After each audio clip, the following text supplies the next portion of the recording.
Today, Isabelle Ugochukwu from MedTech Solutions is joining us. Isabelle, when did you found MedTech Solutions? I had the idea on the 25th of May, 2023, so we're coming up to 2 years. And we registered the business on the 25th of September, 2023. So there was kind of like a few months gap between when I had the idea and when it began, and then And that's when, a very pinpointed date. Uh, yes. tell us first who's the we founded, and then bring us into the story of what was happening on the 25th of May and how that led to where we are today.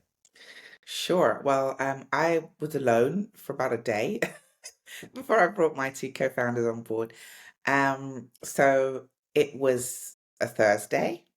And I was in a managerial accounting class at my executive MBA course at INSEAD, and Professor Thomas Koish gave us half an hour off the class because the classes were 4 hours long, and to go and support some of our cohort who were pitching in the INSEAD venture competition.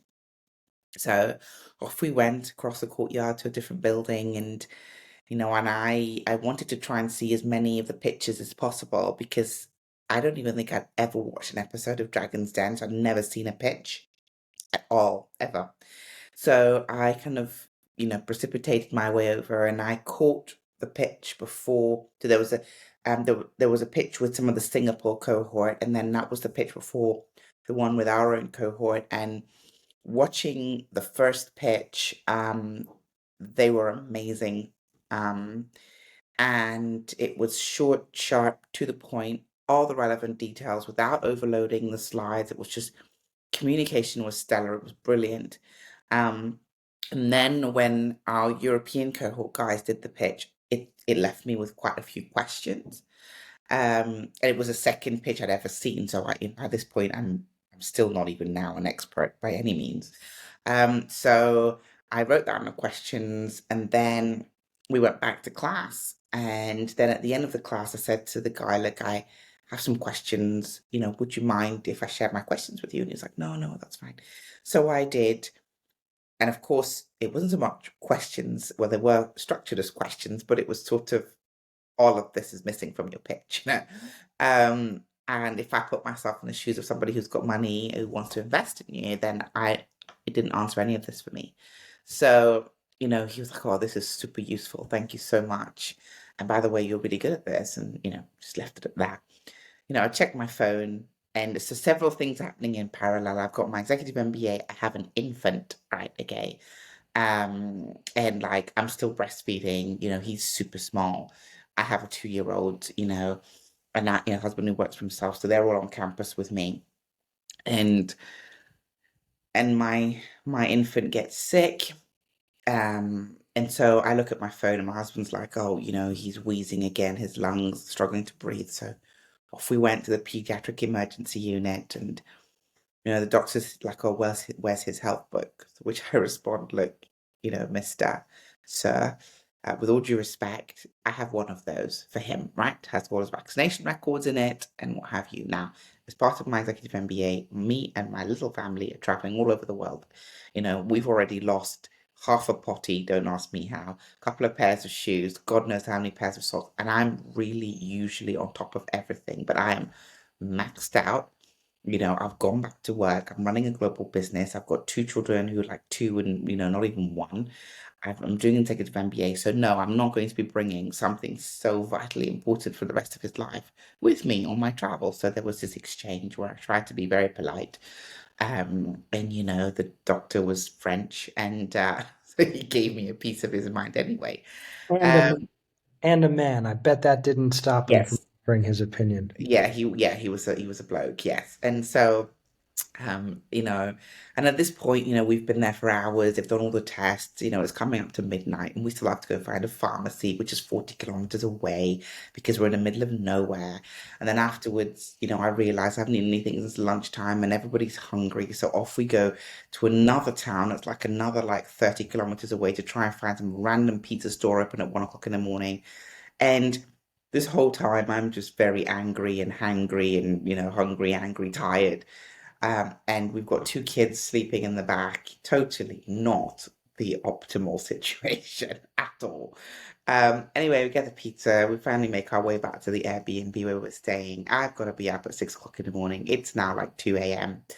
Um, to kind of pre-study before class and get ready and, then go to class and all of that stuff. And I'm complaining the whole drive about, what a horrendous experience this has been. you know, I don't understand why this isn't digital. We've got open banking, we've got this, like a whole life is digital. I have two children who have kind of needed kind of health professional assistance throughout their lives. And I'm managing this on Google Drive and I'm emailing this clinician and I'm emailing that clinician and I'm finding ways to remove the password protections they put on PDF. Just so annoying, the whole process. And so I'm complaining to my husband about all of this. You know, and the backdrop was I had previously told him that I'd attended these pitches and, the first one was great and the second one was, wanting. And he then turns around to me and he says to me, now this is a real problem here in the West, but imagine how much worse it is where we grew up, which would be in Africa. And then he said to me, and my husband knows me better than anybody else, so he knew that once he launched this out there, that was going to change my whole life trajectory. And he also knew that I was kind of questioning my whole sort of corporate, like where do I go? What now after my EMBA? What's the path for me? And I had never considered entrepreneurship, to be honest. Um, and then he just launched out with a statement that started all of this. And he said to me, this is a huge problem um, that you can solve and you'd be really good at it. And then he folded pizza into his mouth and walked off to bed. And that was it. I didn't eat the pizza. It went cold, my pizza. And I sat there and obviously having the background that I did and, originally having wanted to be a medic and then not pursuing that in the end. And I don't know why there's this noise. Can you hear it? I'm here. Yeah. That's Yeah, that seems to be coming from your end. muted and unmuted. All right. Yeah. Sorry about it. Yeah. All right. So yeah, so then he went to bed. Obviously, I have a background where I was going to, I kind of wanted to be a medic and I decided to leave that path and whilst I was at university. And at this point, I'm running a global data and analytics division at a huge MNC. So I have kind of a very, a data lens. And, whilst that was in a totally different industry, it was still looking at, digital twins and application of digital twins and, machine learning algorithms and things like that. So, it's a very transferable skill, right? Artificial intelligence. And then I have my lens as a mum, and for the most part, generically speaking, it generally tends to be women who manage all of the kind of admin in families. And so I have that lens where I'm just like, I really want something that I could help me manage my family's health records and communicate with all the different clinicians in all the different hospitals that we go to in the clinics and, have that centralized repository and, and then from a data perspective, I would actually quite like things that would enable the clinicians to take better care of us and personalize our care. And my sister works for a huge global health insurance company. And she works specifically in Africa, liaising with IGOs and NGOs. And, I have academic family, lots of network in pharma. And so I've really understood the holistic picture. And I very much wanted to solve at the high level because I was, you know, cognizant that the largest shifts in healthcare in the history of the world have been at the population level. And I feel like in tech, trying to tackle little widgets, individual pieces of the ecosystem does not work. And if you look at, in the electronic health record space, the global leader is Epic. Why? Because Epic tackles at the ecosystem level. They have patient apps that connect to clinician apps that connect to hospital apps that connect to and they've tackled it at the ecosystem level. And this is why they're a global leader, because they themselves are fully interoperable and they can offer a modulated package that different customers can sort of, plug and play. Um, and so that's kind of what I decided that we were going to do um, in Africa.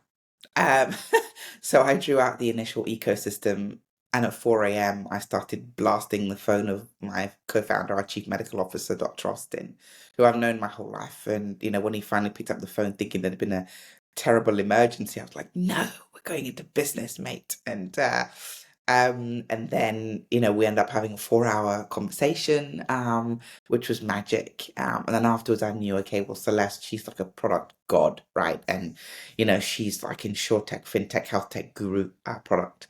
And so, and had been friends with her for 15 years. And so I brought her in, and that's kind of how the whole thing was born. So So I was had about this. alone 24 You, hours, then they joined. so you had this incredibly acute frustration, um, and a recurring one. And unlike many people, instead of stewing in it forever, you get a little prod from your husband, and you wove so many different threads together from your background, um, into what's now MedTech Solutions. And I love what you said of like, instead of just inventing another widget, and there are plenty of widgets around, you wanted to do something that could ultimately impact things on the population level. Hmm. So you're really designing from a zoomed out and zoomed in perspective. Correct. Zoomed out on what is the whole ecosystem, um, and zoomed in on what is the patient, the family, the mother's experience, Hmm. and even the clinician side of that as well. Just walk us through what the product is, or really the set of integrated products. Yep. So so there's a primary set of products and then there's a secondary product. So the primary set of products consists of a patient family health records management app, right? So there's varying ones in different countries. And we looked at dozens of those. Ours is much better than a lot of them. So it's a bit like Netflix where you can create different accounts for your family members and toggle between the different accounts, and that can be managed on one phone. That does several things, especially for emerging markets and also for the average person in general. One, it captures children and the elderly who often don't, well, children don't use technology and often the elderly don't.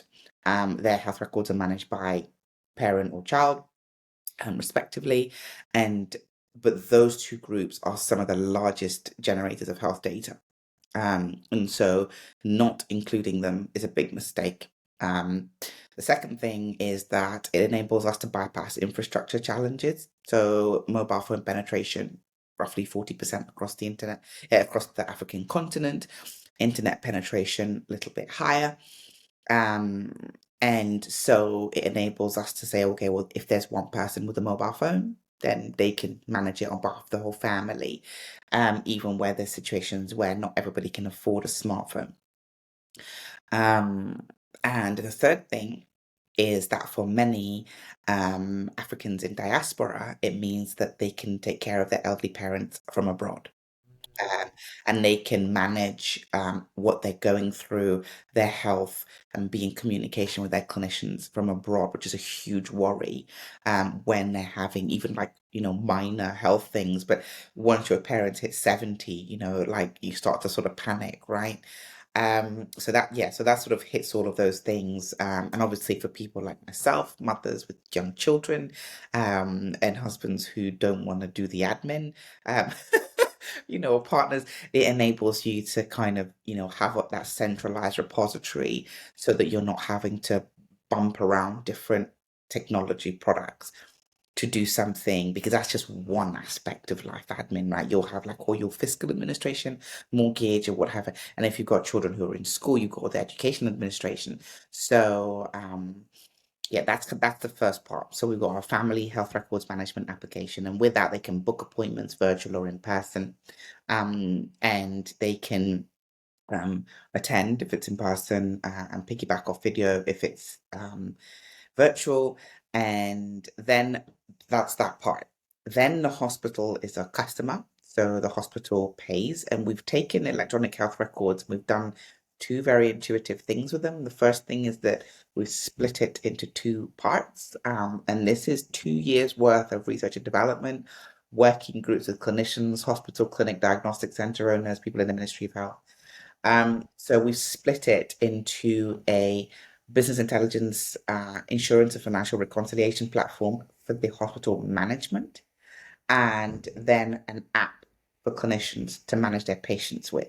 So gone are the days where a clinician will write notes or, in the West using Ambient Scribe, whatever, and then afterwards walk to a shared computer, log on, and, spend ages doing admin on that. We've allowed them now through an app to administer the patient whilst they're with them, streamlining patient throughput, saving them hours of admin every single day. The second thing that we've done is like what Stripe did when they were talking about how they simplified payment processing to, like, I think it was 5 or 7 steps. We have drastically simplified. So we looked at, I think it was like 72 different EHR systems across dozens of countries. And what we saw was old architecture that just continued to be appended on and appended on and appended on. And it was like a house that was only ever meant to be a bungalow, and then just widgets just kept being added, and it just ends up this horrendous monstrosity. And anybody who's in property will tell you at one stage it's just easier to demolish and start again, right?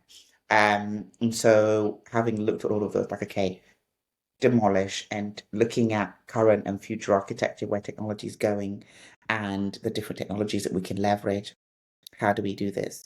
So we de-engineered a whole lot of things that we thought were over-engineered. We believe were over-engineered, and really streamlining the process and allowing clinicians, actually putting the power back into clinicians' hands. So instead of having to go through 12 pages with 60 widgets on each page, we just give you a text box, right? Because two people coming in presenting with the same illness will be treated totally differently, right? Depending on their medical history, their size, their weight, their biological sex, lots of different things. And so, we're kind of putting that back into the hands of the clinicians. And so that's kind of the triangulated model, which is our primary set of products that connects the patients, the hospitals, and the clinicians. So Um, you've got like very direct, immediate benefit to the patients, not just the patients' families. yes. Um, you've got direct benefit to the clinicians who don't have to waste time that they didn't go into medicine Mhm. for taking notes, et cetera. And you were saying to me before also, like, you're supporting the clinicians, especially less experienced clinicians, in their diagnostics as well. Yes. So in the version 2 of the product that will be released next year, what we're allowing the patients to do is to kind of give pre-triaging information. So this is where I'm hurting. Out of from 0 to 10, this is how bad the pain is. This is the date that I believe that it began. This is what I think triggered it. And if I want to take photographs, like if there's a wound or whatever, or skin condition, I can take a photograph. And because in emerging markets there's a huge brain drain problem with senior clinicians, they'll go to US, UK, Canada, other countries, Australia, speaking English speaking countries mostly. Often they're left with much junior clinicians that don't consider edge cases. And whilst we're not replacing clinicians, we're trying to assist them. So our vision is threefold: empower patients, reduce administration burden for clinicians, and advance global health data. And so part of that, reducing the administration burden for clinicians, is to ingest that patient information when they're booking the appointment, and then to create a list and say, okay, these are the things that you need to consider looking into, and stop there. And then that then allows, what it does is it gives junior clinicians the wisdom of experience that they have not had. Um, and then that's that. So that's the triangulated model, that the primary suite of products. Thereafter, the data from that model is aggregated and anonymized and put onto a data platform. So we have our secondary product, which is a data platform, and on that data platform, when we launch it later this year, will be the ICD-11 codes, which is diagnostic codes, biological sex to a 5 kilometer radii, 5 age brackets, and birth, deaths, and surgeries. And the customer of those will be pharmaceutical companies, IGOs, NGOs, and the like. So if they want to explore the market for a drug for preeclampsia, for example, and they say, okay, we want to know where there's a critical mass, how many women have been diagnosed with preeclampsia, and once we've got a meaningful data set, we can extrapolate that to a whole country and then similar countries, and we'll be able to say, okay, you can choose on the platform. Let's start at the age of 10, just to be sure, and end at 60, and then enter the diagnostic code for preeclampsia, hit enter, and information will return. And so, obviously in a way that can never be traced back to who was diagnosed and where and for what reason. But what we're trying to then say is that how would we advance global health with the data that's aggregated and anonymized in a way that protects data privacy and is compliant, but in a way that actually enables Africa and other emerging markets to really move forward from a global health perspective. Amazing. And you're launching in Ghana, is that right? Yes. Yeah. When do you launch? How long's a piece of string? It should be in a couple of months. We're just in the tail end of the regulatory approval, and that's obviously it's been a learning curve for us because it's the first time that we're going to market. And so it takes longer this time because there's a lot of legal documents to be produced. So our law firm they're working very hard on our behalf to produce all of those documents. So I think realistically, probably towards back end of Q2 or potentially Q3. And I'm curious, the product and not only the vision. It reminds me actually. I don't know if you know the firm Rippling, now Decacorn. The founder Parker Conrad. He talks about the compound startup where the product is the integration is the product. Hmm. They're each of the specific audiences, the patient, the clinician, and hospital, and the population level affected, but they're really integrated. And the Yes. power of it, the differentiating factor from the other solutions out there, is the integration. And in building that and in facing the um, hair pulling frustrations of going through regulatory hurdles, I know that that can strain a team and grow a team. So I want to just turn to hearing about the team behind the scenes building the product. You shared with me that your founding team, you three have been friends collectively for 42 years. What's it been like just to transition or expand from friendship relationships to business partners? And Hmm. what have you done that supported the smooth transition? What hurdles have you run into on that front? Yeah, I think I'm going to start with my mistake, right? Um, because I'm not a greatest hits person. I'm very open about where I've erred, and I think my first mistake was that I was so obsessed with the problem and with business and go to market that ironically all my training and leadership sort of flew out of the window. Um, and I should have had a fixed governance mindset much earlier. Um, so at the beginning for me, it was like, yeah, three friends and we're having a blast. But then came the point where it was like, okay, this is getting serious, and I now have to be intentional about my positioning because I am the founder, I am the CEO. That means that in the car, I am the driver. And I have, the two with me in the car, and my behavior needs to change. For example, I cannot liberally express all of my frustrations to them all the time because that's not what a boss does with their team, Yeah. right? What impact was that having when you were doing that not so intentionally? Um, I think I've realized that it was actually quite a lot for them Yeah. because it's like the quote they say, "Oh, heavy lies ahead that wears the crown." And when you are the founder you have it because it happened to you, and you are the spring of the well. There is an additional resilience that you have that other people around don't have.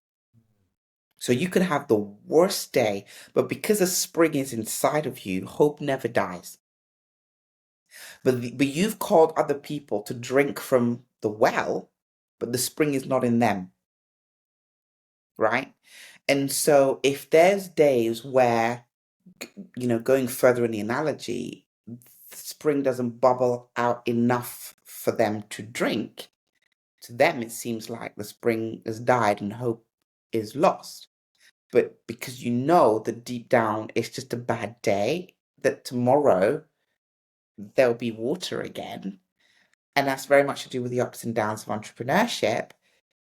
But they don't know that. And that's a very difficult thing to communicate. And I think you then have to learn to install some sort of mechanism to make sure that on the surplus days you hold some back so that on the not so surplus days there can be a continual feeding of hope and vision and strategy and belief, Yeah.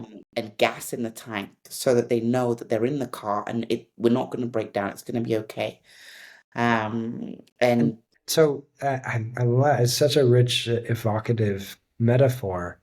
Um, resonates a lot in my experience as founder and working with a lot of founders. This hope never dies. Sometimes to a fault when maybe it's time for it to die or to pivot to a new hope. But what I'm curious about is, I agree with you that it's really key to be attuned to the impact that we're having on others. When you notice that, what's we can't just wish away the frustration. You mhm. can't just bottle it up because it will get noticed and sensed and spill over. So there's all right. Well, can't just vomit it out at them all the time or completely. We can't bottle it up. So what have you found as sort of the third way of um, navigating your own emotions in ways that don't spill out onto others and don't get repressed internally? So I have executive coaches, I have business mentors, I have therapists, and they help me manage my emotions because it can get very, very draining and very tiring. And also there's kind of that. And I think over time, I definitely, once we're have, close a funding round and have a bit more money, I definitely want to invest in, you know, resilience mindset and wellness development within my leadership team. I would love to do annual retreats, where in the morning we talk shop, in the afternoon, and and they can kind of, if they want their partners and children to come, they can pay for them to come, but obviously our own costs are covered, and then free accommodation for their family if they want to bring them. But in the morning, we, do the business stuff and go over the vision and the strategy and, look back, look forward, all the, relationship building exercise. And then in the afternoon, everyone can go off and have fun with their families. And I think that's something that I definitely want to implement on an annual basis. Um, because I think also, just because I'm the founder doesn't mean that they have an easy ride. I mean, I ride them hard, if I'm honest. And and that's another thing that I think is probably not super pleasant for them. But at the same time, you know, you gotta build a high performing team and you gotta return for your investors. And What does that look like practically, concretely, when you said you ride them hard? I think I'm quite strict with deadlines and governance, so very early it was job descriptions, right? Okay.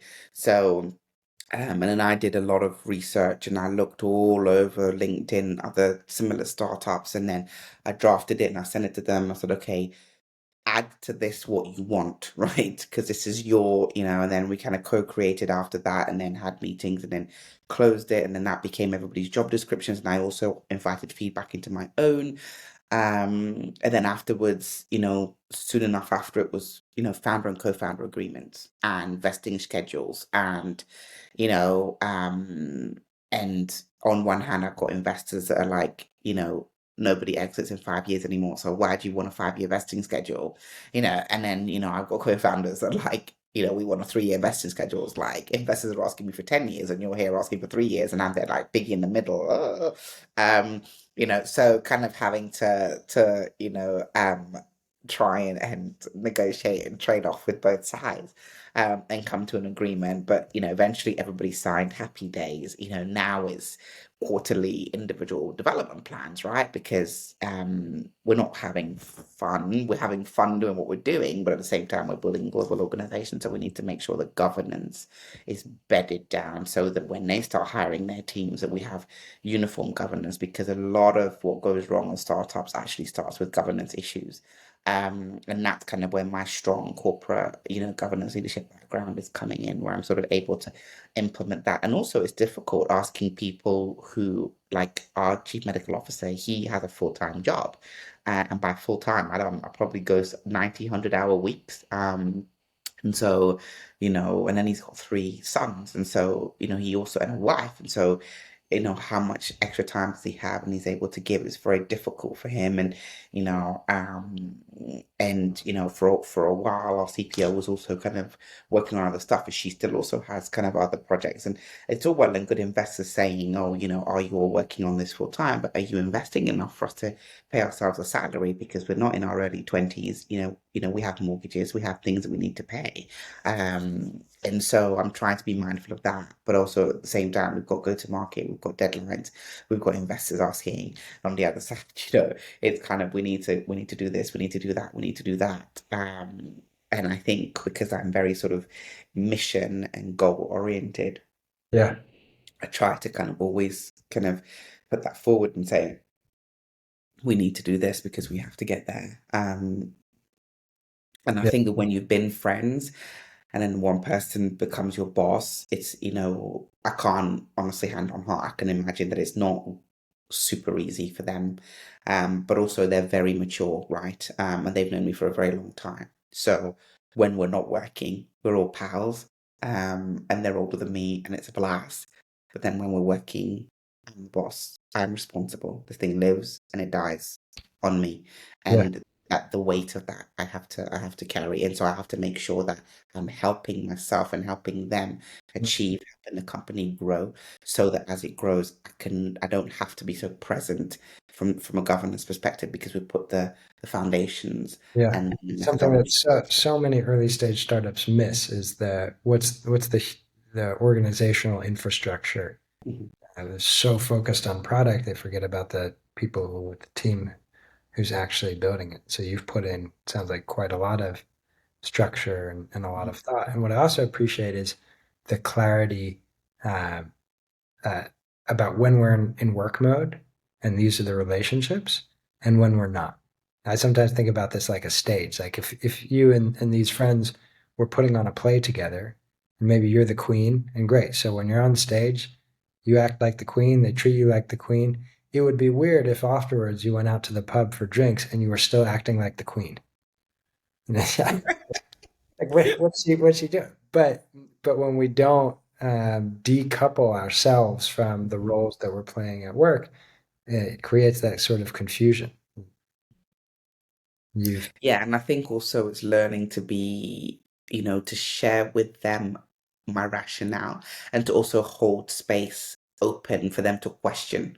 It's about, why have you done this? Like I applied to this Station F program, and as part of that, they wanted our demo on YouTube, and it's just like, yeah, Celeste is going to have an aneurysm when she sees this. But I did it, right? Because I'm trying to get us in those spaces, and that's important for our fundraising and, building social capital. So I just put the demo on YouTube, on our YouTube channel, and she obviously, and I didn't tell her, to be fair, because I was just, million and one things to do. I just move on to the next thing, which was my bad. And she was like, Isabel, what the hell? Why did you do that? Um, and I said, well, because they specifically said YouTube. I'm really sorry. Once we find out, whether we got in, I'll take it down. And I said, I had no choice, but the goal is worth. And I said, I don't think anyone's really going to watch it other than them. And sure enough, I think it was like 5 weeks later, we got it. I took it down, and only 6 people had viewed it. So, um, and it's things like that, right? And I think I have to remember more and more to, wherever possible, share my rationale with them because they're also on their leadership journey as well, right? Yeah. And that's important for team cohesion, yeah. Yeah. Right. So you got into station. The first part, yeah, we did the first part, and then we didn't get into the second part. Which, to be honest, I think was probably good because Station F is very Europe centric. And there was also a possibility to go through the INSEAD Station F guys. But then, ultimately, after speaking to them, we're like, well, there's no one there that really knows anything about the African continent or how to support startups in that space. They're very sort of Europe centric and even Northern Europe centric. Yeah. So I think it was probably for the best. Yeah. Yeah. Um, Let me ask you one or two more questions. So how big is the whole team now? So we have the three of us, the core founding team, and then people working on a product. I think it's 11 on the business. So across Ghana and the UK and Eastern Europe. Yeah. Right. And as a team, one thing I'm curious about, because you've spent quite a lot of time in corporate environments and especially in leadership, uh, but being in and leading a startup is a very different context than leading in a multinational corporation that's been around for decades with thousands of people and even more processes. Um, what differences have you noticed and that you're enjoying and that you're maybe bumping up against? I think the one thing that I really enjoy is the freedom and speed at which we can do things. Yeah, So, when we decided to kind of find the team that would build the product, we ran a process for that, and we work a lot with partners and contractors because, funding. And from the beginning, I said, we're not going to fall down on this cash flow nonsense. So for as long as possible, everybody's a contractor. So that we can get light fast if we need to preserve cash flow because, nobody's working 100-hour weeks for 2 years after that for it to just die. So I think, we ran a process and you're able to make decisions quickly. That's the first thing. And because we're a smaller team, there's not endless levels of sign-offs. Consensus can be reached very quickly. And because we're between the three of us, we've got decades of experience. We're very senior in each of our prospective previous lives. And so, the decisions that we come to, I have as close to 100% confidence in as it gets. Because I super respect their seniorities and their lens. And more and more often now, especially in the last 4 weeks, I deflect a lot to Celeste because we're now reached a product or the stage where the product we're kind of differentiating right into our different areas of expertise. So before we were much more sort of one unit, if you will, and now there's sort of differentiating going on. So I'm kind of doing all the whole kind of PR and marketing and sales and investor relations and vision and strategy and Celeste's product. And now that everyone wants to talk, I mean, earlier on today, we had a meeting with the CEO of Orca, a lady called Liz Lovely, and they do sort of compliance for health tech applications. And it was nice to meet her. But from now on, that's Celeste's gig, right? Because it's all the product stuff. And it would be nice to have another conversation with the lady at some stage, but it's learning this is not my wheelhouse. This is on Celeste. I have enough to do. And I'm really enjoying that aspect actually now because I can then sort of release the gas from that perspective and just, let her run with her expertise. So yeah, I think the speed, the freedom, the personability, I love that I don't have to play politics. Um, God, I love that. Um, because I'm a very authentic person. I hate duplicity. Like, you cannot believe. just skip the bullshit and just Yeah, be who you are hate and it. build what you're here to build. Yes, and I really appreciate now that probably almost for the first time in my entire career, everybody who I'm working with is able to see me for who I am and is able to appreciate me for what I bring to the table. And I'm not expected to jump through unspoken hurdles. And I also super respect them, because look, I can't It's- code a line to save my life. So I think it's that the body functions as every joint supplies. And so I think that mutual respect, even there eventually will be some sort of hierarchy, but I think it's it's amazing when you realize that without them you'd be lost. yeah. Because if a ship only contained a rudder, it wouldn't go anywhere.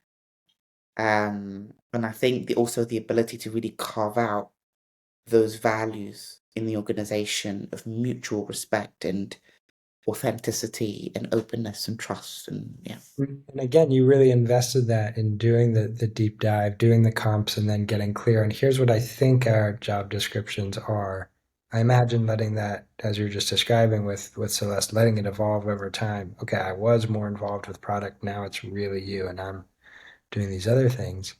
Um, I'm curious if there's a concrete example recently, maybe a challenge, or maybe it would have been a challenge if you had been in the corporate bullshit environment and just being able to engage it authentically without all of that, that Mhm.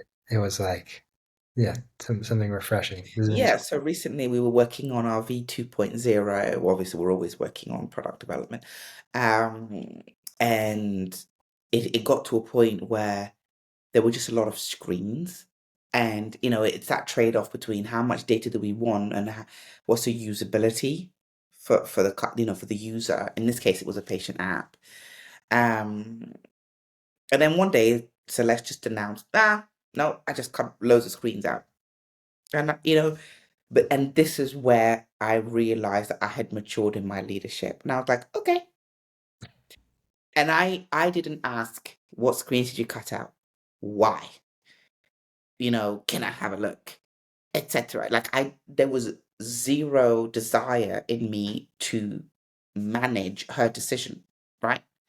Um, I trusted that she's the expert when it comes to product.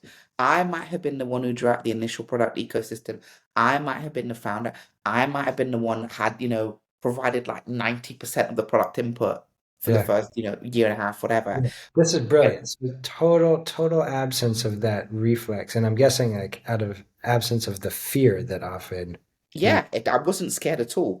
I knew, I actually felt relieved because yeah. that was the first time that she verbalized such a powerful decision with authority. And what Mm. I saw in that was, yes, you've owned your role now. You are the chief product officer. You can make that call and you can justify if I asked you, but I'm not going to ask you to justify your call because I know that you got this. Because you're thinking you're the product guru, you're thinking about our users, you're thinking about all that stuff. That is not in my wheelhouse. Um, and I loved that. I mean, I haven't even communicated that to her because she's gonna watch this and be like, oh. But I loved that for her because what I saw was it was just a very powerful statement. Um, and I loved it. Yeah. But I think that trust as well, in knowing that she's fully in the car with me, she's really on board. She's given so much of her life to this over the last couple of years, and she's really invested as well. So I know that she's only ever going to do what's best for us. And as much as I'm kind of piling on the ROI lens, she's sort of piling on the product usability UX lens, and we're kind of like meeting in the middle, and then obviously she's involving Dr. Austin a lot because all the changes have to be validated by him because he's kind of the clinician in the team, and so it works really well. I mean, clearly those are the foundations. If you're gonna scale successfully as a startup, having that level of trust, collaboration um, in the founding team is going to set you in that direction. I hope Is so. Isabel, thank you so much for taking the time. Thank you. It's been a wonderful conversation.